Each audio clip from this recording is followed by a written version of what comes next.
ये घटना 2013 की है। उस घटना के बाद से मैंने रात में मेट्रो स्टेशन जाना छोड़ दिया। मेरे कॉलेज का फर्स्ट ईयर था। वैसे तो मैं शाम तक कॉलेज से लौट आती थी, लेकिन उस दिन कॉलेज का फेस्ट था जो अंधेरा होने तक चला।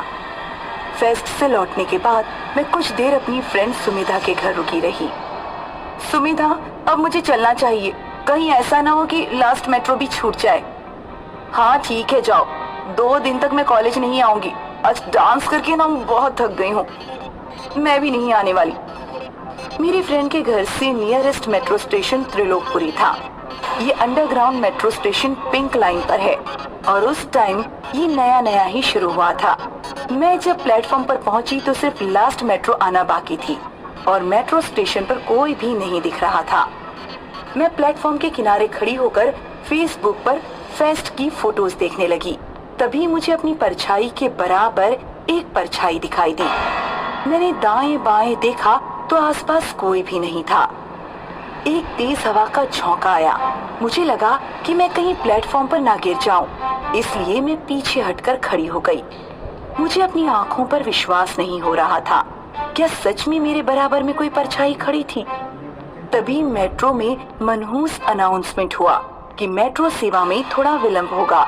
असुविधा के लिए खेद है। अब ये मेट्रो को भी अभी ही खराब होना था। तभी मैंने कुछ ऐसा देखा कि मेरा सिर चकरा गया। एस्केलेटर से बिना सिर का एक आदमी उतर रहा था। उसका सिर उसके हाथ में था। जैसे ही वो प्लेटफॉर्म पर उतरा, मैं दूसरी तरफ भागी और लिफ्ट में घुस गई, लेकिन लिफ्ट का दरवाजा बंद नहीं हो रहा था। अचानक वो बिना सिर का आदमी लिफ्ट के सामने कुछ दूरी पर खड़ा हो गया। उसने हाथों से सिर अपनी गर्दन पर रख लिया और फिर वो लिफ्ट की तरफ बढ़ने लगा। हेल्प मी, कोई है यहाँ पर? Help me please. इससे पहले कि वो आदमी लिफ्ट के अंदर आ पाता, थैंक गॉड कि लिफ्ट बंद हो गई। लिफ्ट ऊपर गई, लेकिन लिफ्ट के दरवाजे ने फिर मुसीबत में डाल दिया। अब ऊपर वाले फ्लोर पर दरवाजा खुल ही नहीं रहा था। लिफ्ट मुझे फिर से नीचे प्लेटफॉर्म पर ले जाने लगी। मैंने सुमिधा को कॉल किया, लेकिन वो फोन नहीं उठा रही थी। सुमिधा यार, फोन उठा ले। आखिरकार लिफ्ट नीचे आकर खुल गई। सामने वो आदमी नहीं था। मैंने दाएं बाएं देखा, वो कहीं नहीं था। मेट्रो में फिर अनाउंसमेंट हुआ कि मेट्रो 5 मिनट में आने वाली है। मैं डरते डरते लिफ्ट से बाहर निकली। जिंदगी में पहले कभी मेरे साथ ऐसा कुछ भी नहीं हुआ था। मेरी पूरी बॉडी पसीने से भीग रही थी। दूसरी तरफ के प्लेटफॉर्म पर मुझे एक सफाई वाला झाड़ू लगाते हुए दिखा। तब मेरी कुछ हिम्मत बंधी। मैं जानबूझकर काफी दूर चलकर गई और जिधर वो सफाई वाला झाड़ू लगा रहा था, उसके सामने ही बेंच पर बैठ गई। दूसरे प्लेटफॉर्म पर मेट्रो आई। मेट्रो में लोग दिखे तो मेरा डर और भी कम हुआ। जब मेट्रो चली गई तो वो आदमी जो झाड़ू लगा रहा था गायब हो चुका था। एक बार फिर से मैंने पूरे प्लेटफॉर्म पर खुद को अकेला पाया। तभी सुमिधा का फोन आ गया। हेलो सुमिधा, यार यहाँ मेट्रो पर पता नहीं क्या हो रहा है। क्या हो रहा है? तुम्हें लड़के छेड़ रहे हैं क्या? नहीं, लड़के नहीं छेड़ रहे, लेकिन कुछ अजीब चीजें हो रही हैं। मैं सुमिधा को सब कुछ बता ही रही थी कि मुझे ट्रेन की पटरियों पर वही आदमी चलता दिखाई दिया जिसे मैंने अभी कुछ देर पहले दूसरी तरफ के प्लेटफॉर्म पर झाड़ू लगाते देखा था। तभी मेट्रो का हॉर्न सुनाई दिया। मैंने उस आदमी को आवाज दी, हे, पटरियों से हट जाओ, ट्रेन आ रही है। लेकिन उसने मेरी आवाज नहीं सुनी। दूसरी तरफ से प्लेटफॉर्म पर मेट्रो आ गई और वो आदमी कुचल गया। उसके खून के छींटे मेरे चेहरे तक आए। मैं सीढ़ियों से ऊपर मेट्रो स्टेशन के बाहर भागना चाहती थी, लेकिन तब तक मेरे प्लेटफॉर्म पर मेट्रो आ गई और मैं मेट्रो में चढ़ गई। पूरा मेट्रो खाली था, सिर्फ 1-2 लोग ही दिखाई दे रहे थे। अगले दिन सुमिधा अपने भाई के साथ मेरे घर पहुंची। तब मैंने उसे सब कुछ बताया। हालांकि सुमिधा को मेरी बातों पर विश्वास नहीं हो रहा था। मैं समझ गया दीपिका, तुम्हारे साथ क्या हुआ है। जब त्रिलोकपुरी के मेट्रो स्टेशन पर काम चल रहा था तो वहाँ एक हादसा हुआ था जिसमें एक सफाई कर्मचारी मारा गया था। हालांकि बात मीडिया तक नहीं पहुंची थी क्योंकि इससे मेट्रो स्टाफ की बदनामी होती है।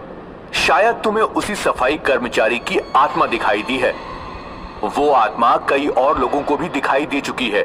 मेरे दोस्त के साथ भी ऐसा ही कुछ हुआ था जैसा तुम बता रही हो। उस दिन के बाद से मैंने कान पकड़ लिए हैं। अब कभी भी लेट नाइट किसी मेट्रो स्टेशन पर नहीं जाऊंगी। कहते हैं इस दुनिया में कोई भी ऐसी जगह नहीं है जहां इंसान का वास ना हो, जहां जिंदा इंसान नहीं होते। उन सुनसान रास्तों पर उनकी रूहें भटकती रहती हैं। एक ऐसा ही किस्सा है शैलेश का। अब देखिए।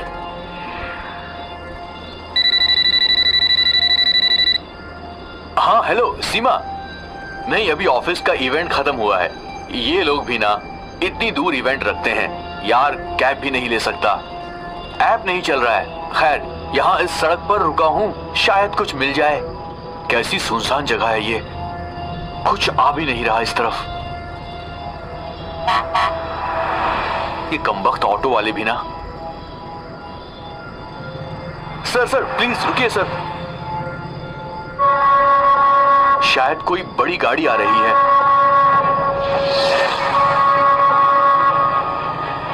वाह, बस है ये तो।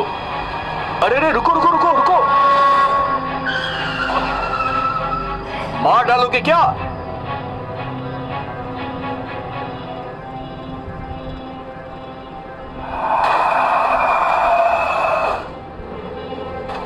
अजीब बस है। ड्राइवर सर, आप पहले जेट प्लेन चलाते थे क्या? स्टेशन जाएगी ना ये बस? अच्छा, एक स्टेशन का टिकट दे दो। भाई सुनो,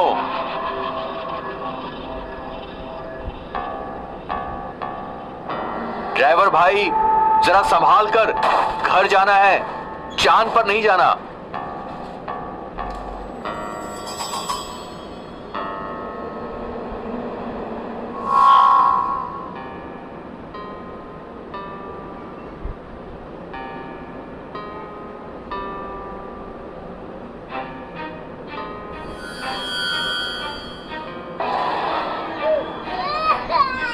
अजीब बच्चा है।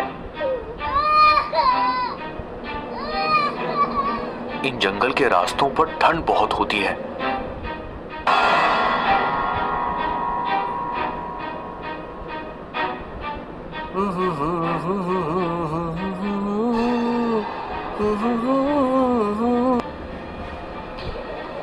भाई ये बस स्टेशन ही जा रही है ना?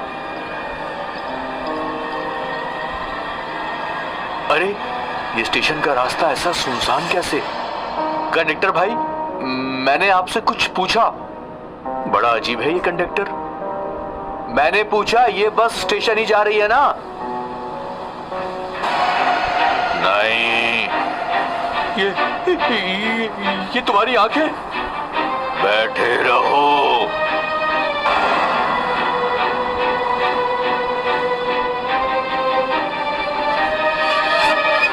नहीं, ये सब क्या है?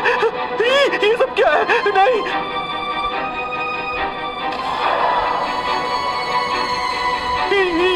ये टिकट तो 7 साल पुरानी है और ये सब लोग।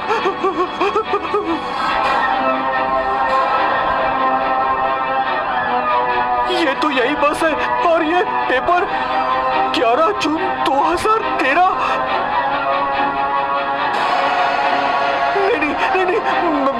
मैं यहाँ नहीं रुक सकता। ड्राइवर बस रोको बस रोको।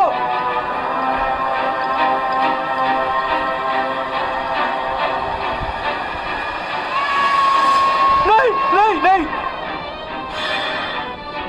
ये क्या? ये तो वही खाई है। बस खाई की तरफ जा रही है। ये बस खाई की तरफ जा रही है। ये बस अपना एक्सीडेंट दोहराने जा रही है। नहीं,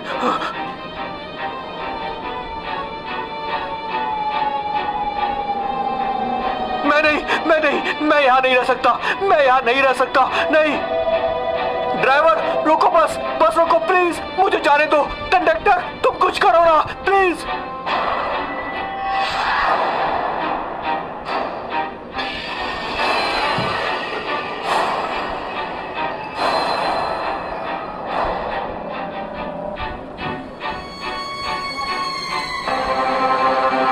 नहीं, ये क्या है? नहीं, मुझे, प्लीज छोड़ दो।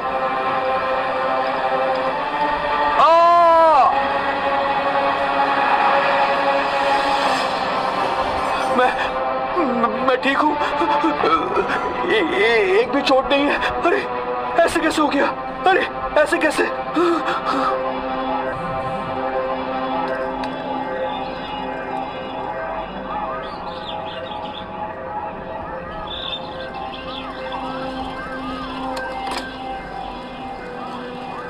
कुछ तकलीफ है बेटा? यहाँ क्या कर रहे हो? काका, काका, मैं उस बस में। तो तुम उस बस में थे? आपको पता है उस बस के बारे में?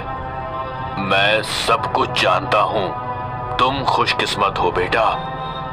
वो बस नहीं, मौत की बस है। हर रात वो अपनी मौत का नजारा दोहराती है इसी सड़क पर। तुम बच गए, इसे अपने कर्मों का फल समझो। अब चले जाओ यहां से बेटा, जाओ, चले जाओ यहां से।